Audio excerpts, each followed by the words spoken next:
हमने ये भी बताया था कि स्पेसिफिक इंटेंसिटी जो होती है वो डिस्टेंस पर डिपेंड नहीं करती है और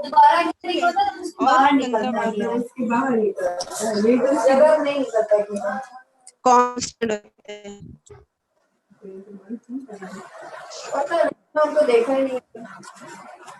प्लीज आप लोग म्यूट कर लीजिए अपने। ओके, प्लीज म्यूट कर लीजिए जिसके यहाँ से भी शोर आ रहा है। ओके, तो specific intensity along any ray in the empty space।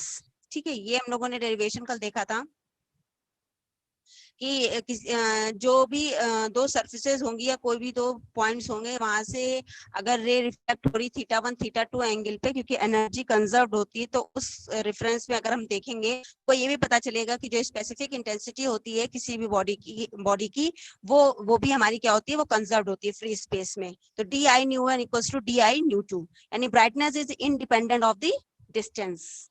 Okay, now next topic is flux density. Flux density क्या होता है? Flux density gives the power of radiation per unit area. जो भी आपको पावर मिलती है किसी भी रेडिएशन की पर्टिकुलर पर यूनिट एरिया पे, उसको हम लोग कहते हैं फ्लक्स डेंसिटी। ठीक है, अगर जो स्पेसिफिक इंटेंसिटी है उसी के रेफरेंस में अगर हम समझेंगे तो एक सरफेस है जिसमें एक नॉर्मल हमने बनाया n, और अगर कोई रे इंसिडेंट हो रही है, रिफ्लेक्ट हो रही है, तो वहां जहां जो ऑब्जर्वेशन पॉइंट होगा पे एक सॉलिड एंगल फॉर्म होगा d ओमेगा, और एक रिफ्लेक्टिव एंगल होगा थीटा फ्रॉम द नॉर्मल। एक नॉर्मल से हम लोग एंगल बनाएंगे, उस ये इसको कहेंगे थीटा। ठीक है, तो जो हमारा फ्लक्स होगा वो dp upon da into D new होगा, यानी power radiated per unit area per unit frequency range. ठीक है, और इसको अगर हम सॉल्व करेंगे स्पेसिफिक इंटेंसिटी के टर्म में, तो dp क्या हो जाएगा, de अपॉन dt। dp क्या हो जाएगा, de अपॉन dt। तो जब स्क्रीन नहीं आ रही हो जाएगा तो तो ये आपसे आ जाएगा। हम बहुत जल्दी बोल दिया तुम लोगों ने।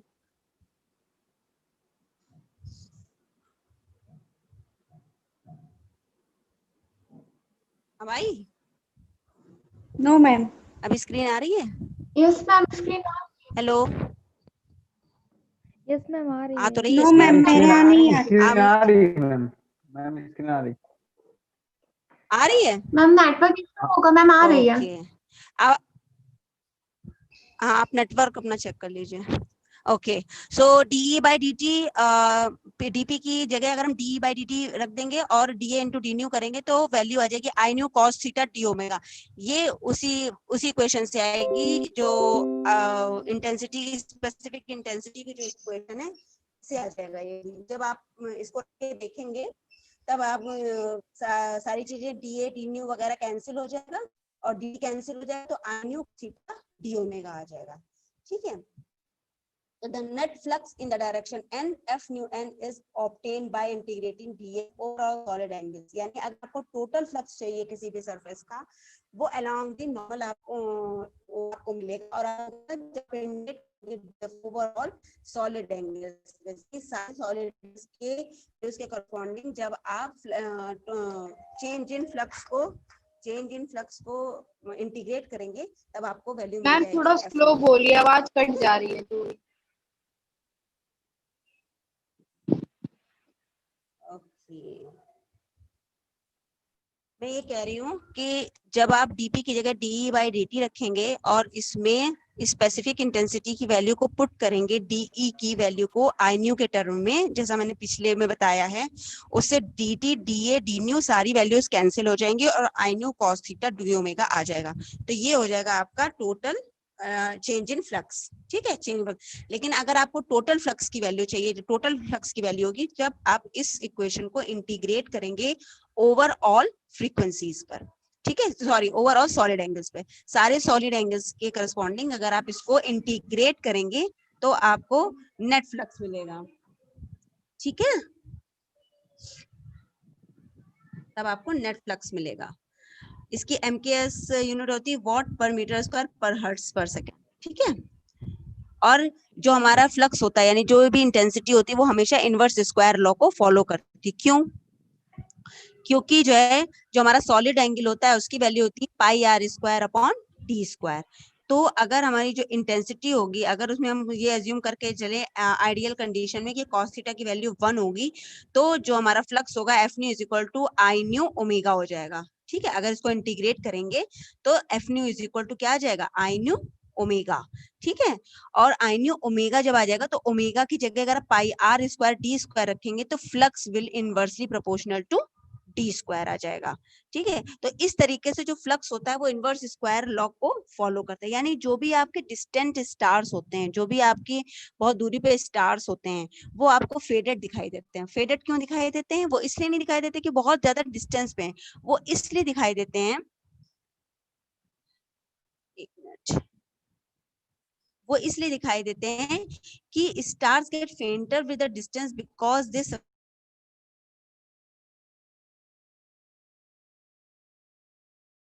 डिस्टेंस पे चलते जा रहे हैं तो फेडेड होते जा रहे हैं, बल्कि एंगल है वो स्मॉल होता चला जाता है। और जब सॉलिड एंगल स्मॉल होता चला जाता है तो हमारे फ्लक्स की वैल्यू डिक्रीज होती रहती है। और फ्लक्स की वैल्यू, जब टोटल फ्लक्स डिक्रीज होगा तो ऑब्वियसली किसी भी चीज की ब्राइटनेस आपको कम दिखाई देगी। ठीक है, तो ये आपका हो जाएगा फ्लक्स डेंसिटी। इसके बाद ये जो फ्लक्स होगा एफ न्यू, वो integration over omega D E new upon d A D T D new बताया। जो हमने डीपी लिखा था, जो डीपी की जगह डीई बाई डी टी रख दिया है यहाँ पर, तो D E new upon d A D T D new over integrated over all solid angles. ठीक है, फिर अब ये जो वैल्यू होगी ये क्या आ जाती है, आई nu cos theta D omega overall solid angle omega. ठीक है, अब अगर आप ये देखिए, हमने आपको बताया था स्पेसिफिक इंटेंसिटी क्या होती है, जो ओमेगा होता है वो आपका थीटा और फाई दोनों पे डिपेंड करता है सॉलिड एंगल, यानी जो रिफ्लेक्टेंस एंगल होगा और जो रोटेशनल एंगल होगा उन दोनों पे हमेशा डिपेंड करता है। तो डी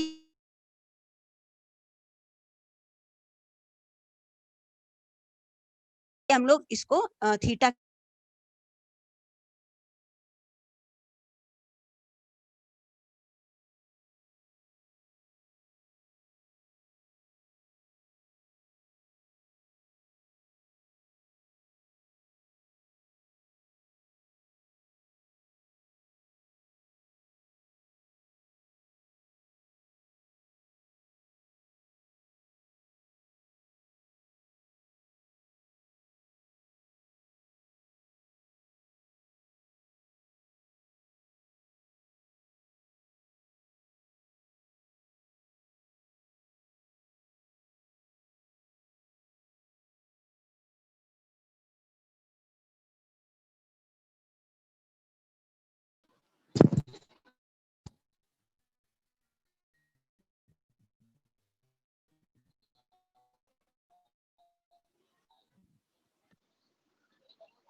मैम नहीं है।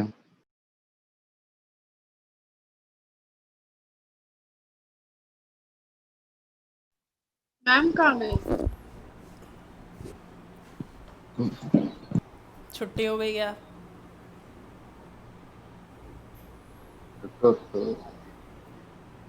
होस्ट होस्ट कौन कौन है? है? आकांक्षा होगी। हम आकांक्षा हैं। का दूँ। हम होस्ट पढ़ाना शुरू तुम करो। हो? जो भी होस्ट है पढ़ाओ चालू करो फिर। जल्दी। कहाँ पे थे हम लोग? कौन ध्यान दे रहा था? जल्दी से बताओ कहाँ पे थे? पीडीएफ लाओ पहले। मैम पीडीएफ भेज ही नहीं रही मैम। क्या फ्लक्स डेंसिटी पढ़ा रही थी? अरे कितना वो सच में समझ में आ रहा है? कोई ऐसा इसको आ रहा है समझ में? हमको समझा दो थोड़ा।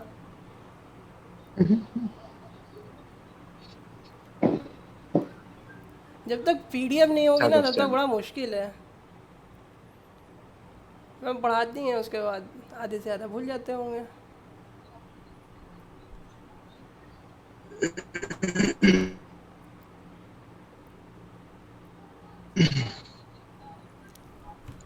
तो क्या होस्ट से कहो कैंसिल कर दे।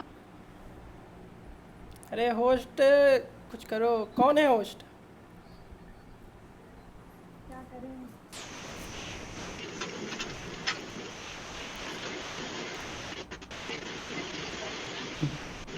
cancel होनी.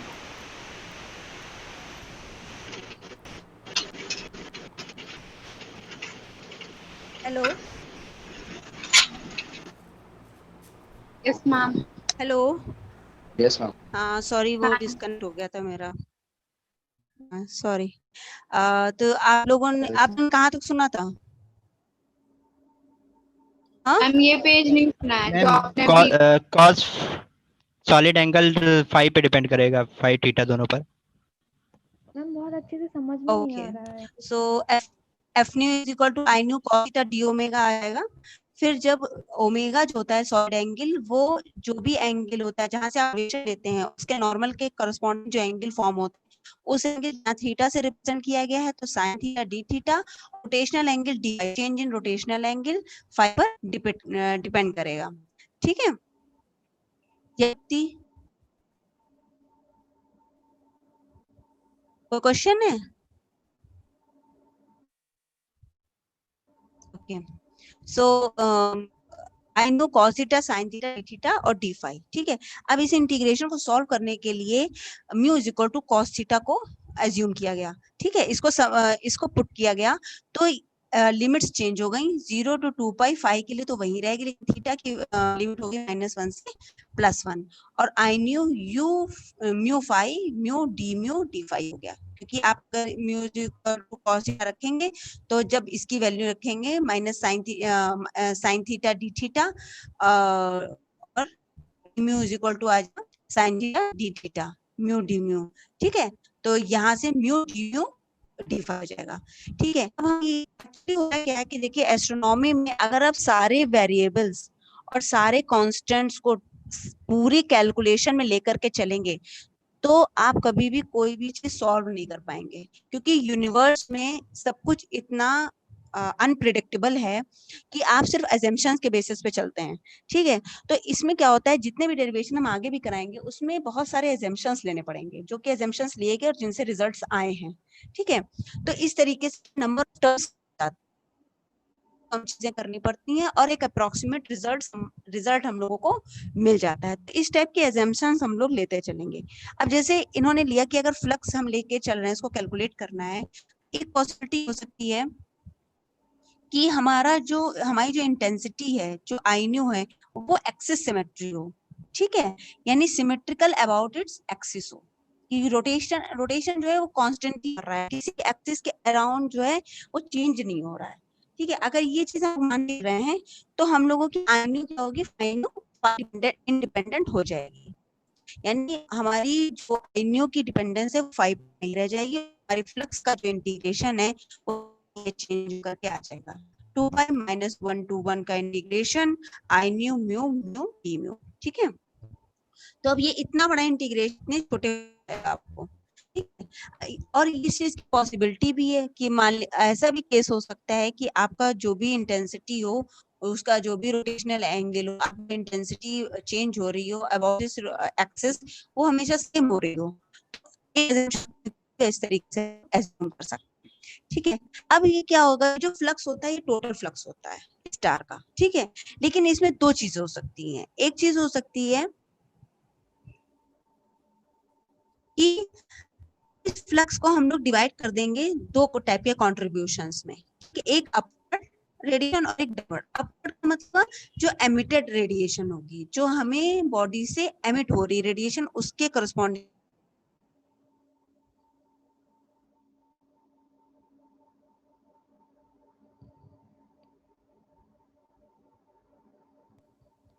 मैम दोबारा चलेगी. Network problem. है. ओके. सो जब तो जो टोटल फ्लक्स होगा, वो टोटल फ्लक्स जो होगा वो दो चीज पे डिपेंड करेगा. एक जो हमें स्टार से फ्लक्स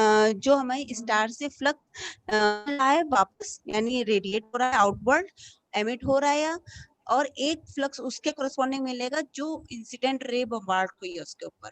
ठीक है. उसका टोटल जो होता है वो हमारा मिलेगा को टोटल फ्लक्स. ठीक है. तो जो है एफ न्यू की जो वैल्यू होगी वो दो तरीके से होगी. एक होगा, एक मिनट, एफ न्यू एक जो होगा वो हमारा 0 से π/2 के बीच में हम लोग इंटीग्रेट करेंगे उसके एंगल को यानी थीटा को, और एक π/2 से पाई के बीच में, क्योंकि टोटल रोटेशन पाई का होगा तो उसको 2 पार्ट्स में बाइफरकेट कर देंगे। जो हमारा नेट फ्लक्स होगा वो एफ न्यू प्लस, या जो हमारा अपवर्ड होता है उसको हम एफ न्यू प्लस से डिनोट करते हैं, जो हमारा डाउनवर्ड फ्लक्स होता है उसको एफ न्यू माइनस से डिनोट करते हैं। तो एफ न्यू जो होगा वो अब हम लोगों का, जो ऊपर हम लोगों ने इक्वेशन देखी थी ये वाली, कहाँ गई ये वाली, ये अब इसको 2 पार्ट में ब्रेक कर देंगे, 0 से 2 पाई, 0 से π/2 I nu cos theta sine theta d theta d phi, plus 0 से 2 पाई, π/2 से pi, I nu cos theta sine theta d phi. ठीक है, तो ये चीज हो जाएगी टोटल फ्लक्स। अब हम लोग क्या करेंगे, ये F nu plus plus F new minus होगा, यहाँ पे प्लस सिंबल होगा, ठीक है, ये माइनस है, इसको करेक्शन हम करके देंगे आपको, यहाँ पे प्लस होगा, तो ये प्लस दिस मच हो जाएगा। अब ये क्या होगा, जो स्टार होता है उसके लिए हम लोग ने यहाँ दूसरा एजम्पशन क्या लिया, हम लोगों ने यहाँ पे दूसरा एजम्पशन ये लिया कि जो हमारा स्टार है वो सिर्फ अपवर्ड फ्लक्स देता है, फ्लक्स देगा, यानी हम लोग क्योंकि जो ऑब्जर्व करेंगे वो वही फ्लक्स ऑब्जर्व करेंगे जो हम लोगों को हमारी तरफ एमिट हो रहा है, जो एमिटेड रेडिएशन है हम लोग सिर्फ उसी को ऑब्जर्व कर सकते हैं, हम लोग कोई इस पे बम्बार्डमेंट नहीं करा सकते हैं, कोई हम लोग इंसिडेंट रे उस पे फॉल नहीं करा सकते अपनी तरफ से, इसलिए इंसिडेंट रे के फ्लक्स के पार्ट को हम लोग छोड़ देंगे, हम लोग सिर्फ जो हमारा ऑब्जर्वेशनल पार्ट है यानी जो एमिटेड रेडिएशन है हम लोग उसको कंसीडर करेंगे, तो जो हमारा फ्लक्स होगा वो एफ न्यू प्लस के इक्वल होगा और सिर्फ ये पार्ट रह जाएगा, ये टेंड्स टू 0 हो जाएगा। और एक बात ये भी होती है कि जैसे स्टार है वो उस पर जो भी लाइट्स इधर उधर से पड़ रही हैं वो पर्टिकुलर कोई इंसिडेंट तो कराई नहीं जाती, वो उसके आसपास जो भी फिजिकल एक्टिविटीज हो रही हैं, जो भी सेलेस्टियल एक्टिविटीज हो रही हैं, उसकी वजह से जो भी लाइट का एमिशन हो रहा है वो उस पर ऑब्वियसली पड़ रहा है और उससे हम लोग को स्टार रेडिएट होता नजर आ रहा है। तो हम लोग के लिए तो वही पार्ट इंपॉर्टेंट है कि जो वो रेडिएट कर रहा है, क्योंकि एमिटेंस पे हम लोग क्योंकि इंसिडेंस पे हम लोग कुछ नहीं कर सकते हैं। ठीक है, तो हम लोग F nu is equal to F nu plus लेके चलेंगे और सिर्फ इस पार्ट को सॉल्व करेंगे। ठीक है, और हम लोगों ने पहला एजम्पशन ले ही लिया था कि फाई डिपेंडेंस नहीं है, तो ये इक्वेशन हो जाएगी, ये वैल्यू जो फाई की होगी वो 2 पाई आ जाएगी, इसको इंटीग्रेट कर देंगे और 0 से π/2 I nu sine theta d theta हो जाएगा, ये डी फाई नहीं डी थीटा है। ठीक है, तो एफ न्यू इक्वल टू, अब म्यू क्या है, कॉस थीटा है, तो I nu mu mu d mu. ठीक है, यहीं से ये चीज आ जाएगी, ये चीज। ठीक है, ये आ गया।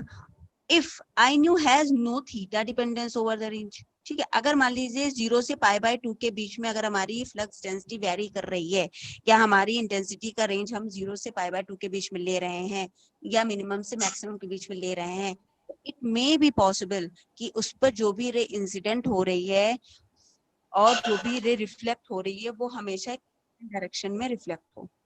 ठीक है, या बहुत माइन्यूट चेंजेस हो उसमें। तो थीटा की डिपेंडेंसी जब आप बहुत बड़े ऑब्जेक्ट के बारे में बात करते हैं तो वो नेग्लिजिबल होने लगती है in comparison to area of the object. ठीक है, क्योंकि आपका बहुत बड़ा यूनिवर्स है, बहुत बड़ा एरिया है, बहुत बड़ा स्टार है, तो उस पर जो भी रे इंसिडेंट हो रही है, रिफ्लेक्ट हो रही है, वो ये एज्यूम चलते हैं कि उसमें थीटा का वेरिएशन बहुत माइन्यूट होगा, क्योंकि जिस भी पर्टिकुलर एंगल में आप टेलीस्कोप फोकस करके आप फ्लक्स के ऑब्जर्वेशंस लेंगे वो आपका तो वेरिएशन की आज यहाँ से ले रहे हैं कल 2 मीटर दूर 2 मीटर आपने डिस्टेंस अपनी शिफ्ट कर दी, वो तो होगा नहीं, टेलीस्कोप तो आपने फिक्स नहीं कर रखा है, तो हमेशा थीटा क्या होगा, आपको एक फिक्स डायरेक्शन में मिलेगा। बहुत ही माइन्यूट चेंजेस होते हैं, उसको हम लोग नेग्लिजिबल कर देते हैं। ठीक है, तो फाइन यू की वैल्यू क्या हो जाएगी, 2 पाई हाफ π/2, क्योंकि ये जो वैल्यू होती है cos theta sin theta d theta, इसकी वैल्यू हाफ होती है 0 से π/2 के बीच में। ये सब इंटीग्रेशन जब सॉल्व करेंगे तो 0 से π/2 की लिमिट लगाएंगे, तो cos theta sin theta d theta को जब आप सॉल्व करेंगे तो वैल्यू आती है हाफ। ठीक है, ये वैल्यू आपकी हाफ आती है, तो जो आपका फ्लक्स हो जाएगा अब उसकी वैल्यू हो जाएगी 2 pi into half of I knew. तो जब 2 कैंसिल हो जाएगा तो एफ न्यू की वैल्यू आ जाएगी पाई आई न्यू। ओके, मैम इसे फिर से बता दीजिए पूरा। ये आ जाएगी आपकी pi I nu. if I knew is completely isotropic, यानी not varying according to the direction, यानी phi independent, ठीक है। अगर phi independent है तो F nu प्लस और F nu माइनस हमेशा बराबर होगा और टोटल फ्लक्स हमेशा 0 होगा। यानी अगर थीटा डिपेंडेंस भी नहीं मिल रहा है, phi डिपेंडेंस भी नहीं मिल रहा है, तो इसका मतलब जो स्टार का या जो भी सेलेस्टियल बॉडी है उसका जो आपकी आवाज धीमे हो गई है। वो धीमे हो गई है। अब ठीक है? मैम इसे Yes, फिर से हेलो। बता दीजिए। यस अब मैम ठीक- ठीक है। हाँ, कहाँ से बताइए, पूछिए। मैम पूरा बता ओके। दीजिए ऊपर से। कहाँ से बताना है? मैम स्टार्टिंग से ही बता पूरा? दीजिए F mu। Yes, शुरू मैम, से? समझ में नहीं आया 0 to 2 पाई और 0 to पाई कैसे हुआ, फिर -1 और +1। 0 से 2 पाई की जो भी रोटेशनल एंगल होगा, जो भी रोटेशनल एंगल होगा तो 0 से 360 डिग्री का रोटेशन लेगा ना, तो 0 से 2 पाई होगा कि नहीं होगा? जो डी फाई होगा वो 0 से 2 पाई तो वेरी करेगा 360 डिग्री में सर्कुलेशन में। ये 0 से 2 पाई लिमिट इस फाई के लिए लगाई है और जो 0 से पाई की लिमिट है वो थीटा के लिए लगाई है, ठीक है। और यहाँ एजम्पशन लिया है कि म्यू कॉस थीटा के बराबर है, तो ये तुम जब वैल्यूज को इसमें म्यू की वैल्यू रखोगे तो तुमको ये इंटीग्रेशन अपने आप मिल जाएगा, ठीक है। तो कॉस थीटा की जगह म्यू रखोगे तो डी म्यू क्या हो जाएगा, साइन थीटा डी थीटा, ठीक है। और यहाँ पे रख दोगे म्यू डी म्यू हो जाएगा। यहाँ से फाई की डिपेंडेंस यानी एक्सिस सिमेट्री एजम्पशन लेके चल रही हो तो यहाँ पे 2 पाई की वैल्यू आ जाएगी क्योंकि फाई से इंडिपेंडेंट होगा फ्लक्स, तो ये सीधे सीधे तुम्हें 2 पाई कांस्टेंट वैल्यू दे देगा क्योंकि इस पे वेरिएशन हो रहा है, तो ये 2 पाई से सीधे वैल्यू दे देगा और ये हो जाएगा -1 से 1 I nu mu mu d mu. अब जो फ्लक्स है उसको दो पार्ट में बाइफरकेट कर लो, एक इनवर्ड और एक आउटवर्ड। आउटवर्ड का मतलब जो एमिट हो रहा है, इनवर्ड का मतलब जो इंसिडेंट हो रहा है, ठीक है।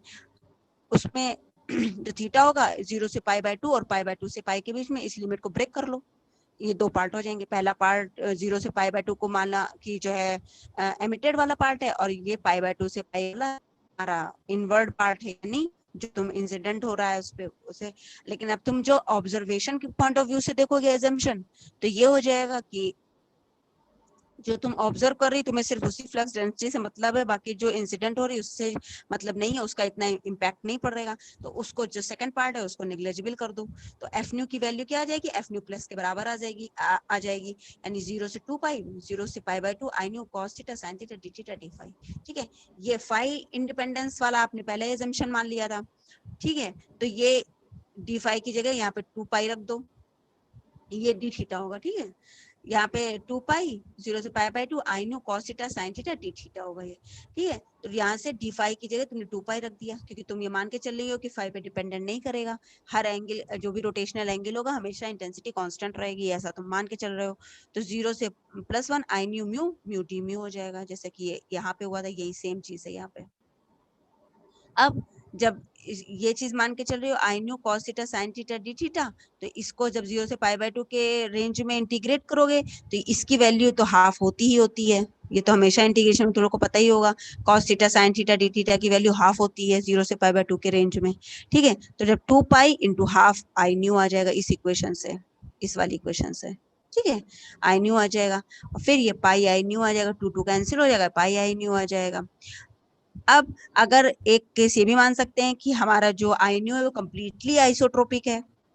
कम्प्लीटली आइसोट्रोपिक का मतलब क्या, वो तो ऐसा पॉसिबिलिटी है कि आपके किसी भी एंगल के अकॉर्डिंग या डायरेक्शन के अकॉर्डिंग आपके फ्लक्स में फ्लक्स इंटेंसिटी में कोई चेंज ही नहीं आ रहा है। आप चाहे जिस एंगल से ले रहे हो, चाहे जिस सॉलिड एंगल पे इंटीग्रेट कर रहे हो, चाहे जिस सिमेट्री के अलोंग कर रहे हो, चाहे जिस एक्सिस के अलोंग कैलकुलेट कर रहे हो, तो आपकी इंटेंसिटी की वैल्यू अप्रोक्सीमेटली सेम आ रही हो। अगर ऐसा कभी केस आता है तो उसको बोलते हैं आइसोट्रोपिक केस, यानी आई न्यू आपका कंप्लीटली आइसोट्रोपिक कहलाता है उस केस में।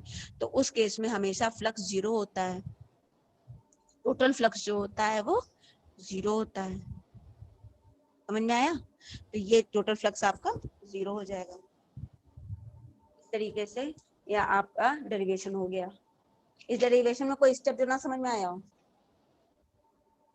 यहाँ माइनस ही होगा। प्लस माइनस क्यों होगा, क्योंकि जो टोटल एमिटेड पावर होगी उसमें से जो इंसिडेंट पावर होगी, जो इधर उधर से इंसिडेंट लाइट मिल रही होगी, उसको आप माइनस करते हैं, तब आपको टोटल फ्लक्स मिलता है। तो वो एक तरीके का डिस्टरबेंस होता है जिसके इम्पैक्ट को हम लोग कंसीडर नहीं करते हैं, कि उस फ्लक्स में से उसको माइनस कर देते हैं, इसलिए F nu plus minus F new minus लेते हैं। ठीक है, इस डेरिवेशन में कोई स्टेप जो ना समझ में आया हो?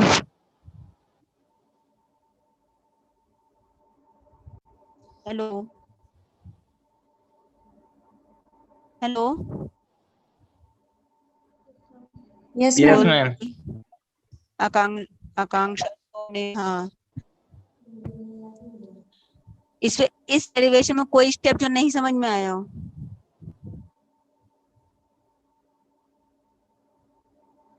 ये हो जाएगा ना, जब हम नोट्स देंगे तो एक बार उससे भी पढ़ लीजिएगा और इसको खुद सॉल्व करके देखिएगा, ये सब रख रख के, तो आप लोग का आता चला जाएगा अपने आप। भी क्लास में पढ़ा रहे होते तो आप वहीं सॉल्व करवाते आपसे, जब इसको सॉल्व करते चलेंगे ना तो आ जाएगा, तो कोई दिक्कत नहीं होगी। वैसे ओके मैम। आगे बढ़े? Yes ma'am. हाँ, Yes, ma'am. Yes, ma'am. Yes, ma'am. Okay. So next is flux from star.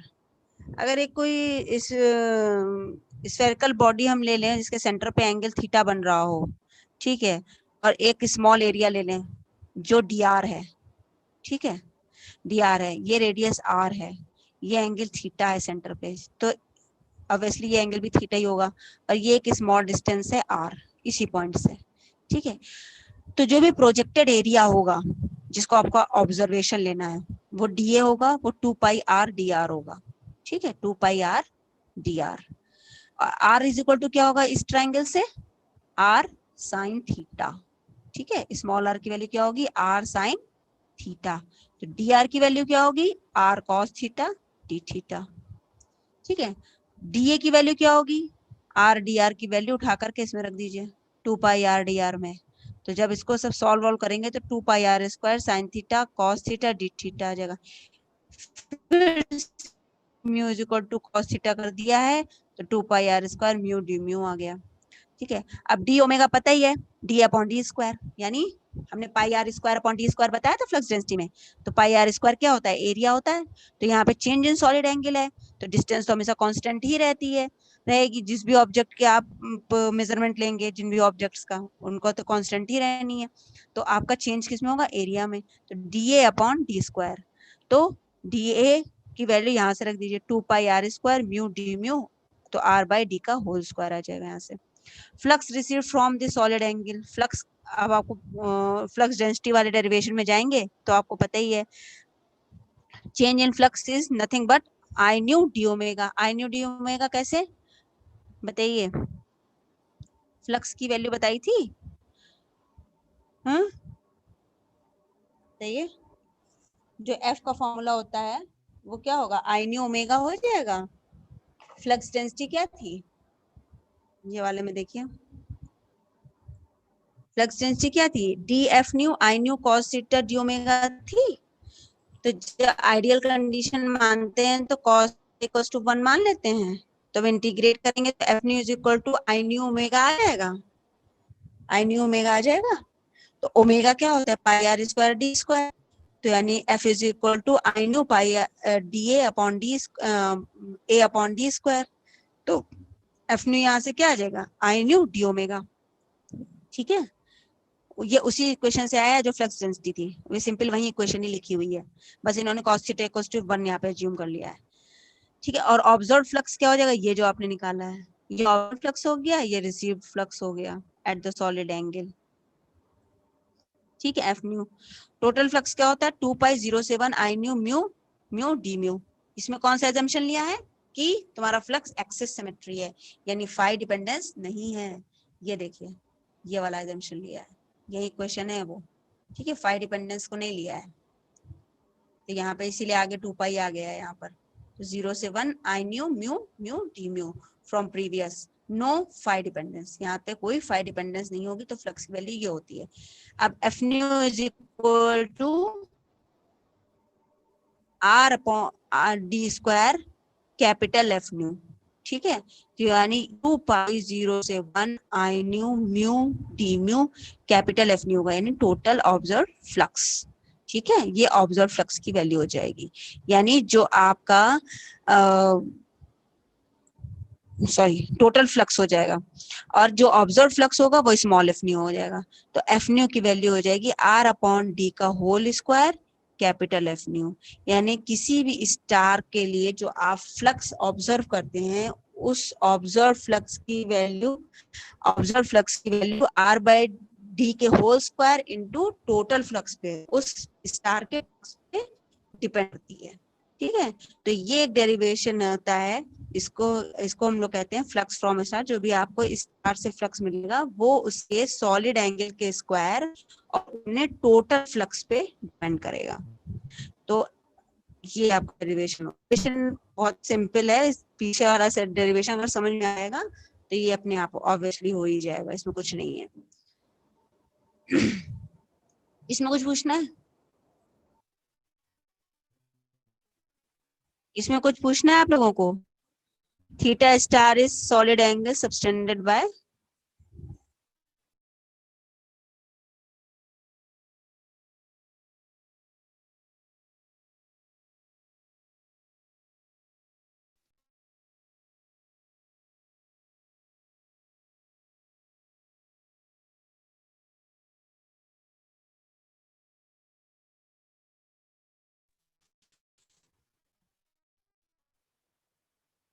Okay. तो आप लोगों को कुछ पूछना है आज जो पढ़ाया उसमें से? चाहिए?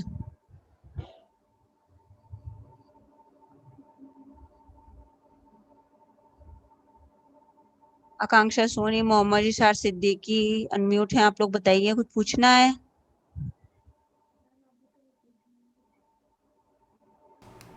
मैम पीडीएफ भेज दीजिए, उसके बगैर थोड़ा प्रॉब्लम होती है खासकर डेरिवेशन में, क्योंकि बिना जब तक डेरिवेशन हम लोग खुद नहीं लगाते तो उसमें पता नहीं चलता कौन सा स्टेप। बस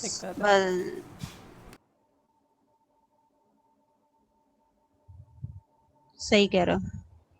हाँ, मैंने ब्लैक बॉडी रेडिएशन का और उसका और क्या पढ़ा है, स्पेसिफिक इंटेंसिटी और फ्लक्स डेंसिटी तक का नोट्स भेज दिए हैं, आप लोग को मिल जाएंगे।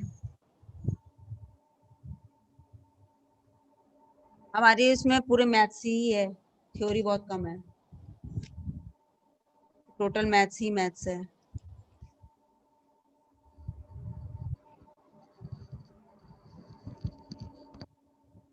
ठीक है, फिर किसी का कोई क्वेश्चन नहीं है? No ma'am. Hello, okay. अच्छा एक बार बताइए, आप लोग 3 में खाली होते हैं कि 2:30 बजे ही खाली हो पाते हैं? मैम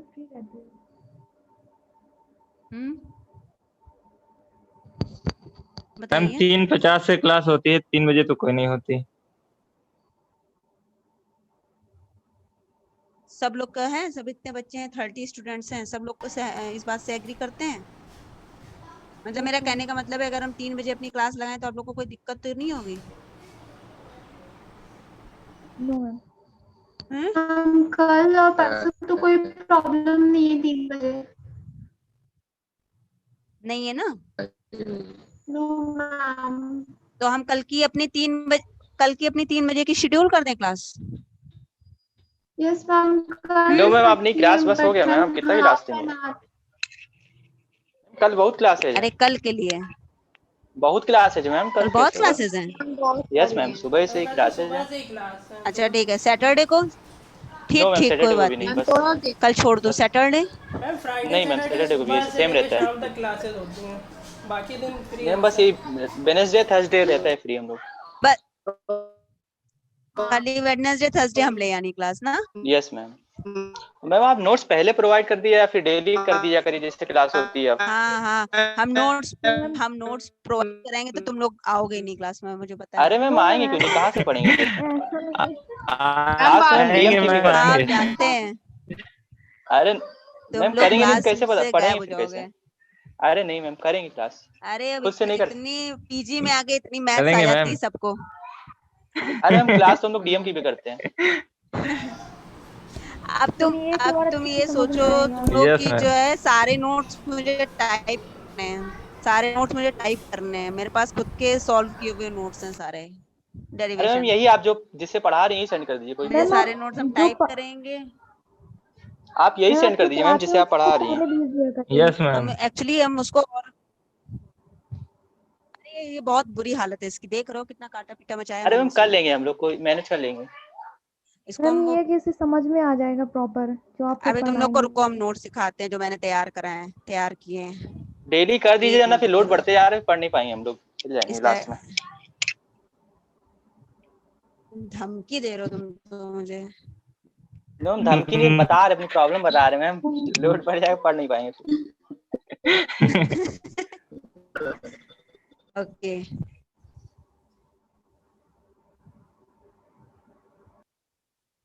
ये देखिए, ये आपको दिख रही है स्क्रीन मेरी? Yes, ma'am. स्क्रीन दिख रही है? Yes, ma'am. ये Yes, देखिए ब्लैक बॉडी रेडिएशन के नोट्स हैं, ये आप लोग को भी मिल जाएंगे, ठीक है। अब इसमें आप लोगों का जो भी स्टेप्स हैं मैंने बहुत क्लियरली इसमें सॉल्व कर दिए हैं, तो इससे आप लोगों को इस टाइप के ma'am. नोट्स मिलेंगे तो पढ़ने में आसानी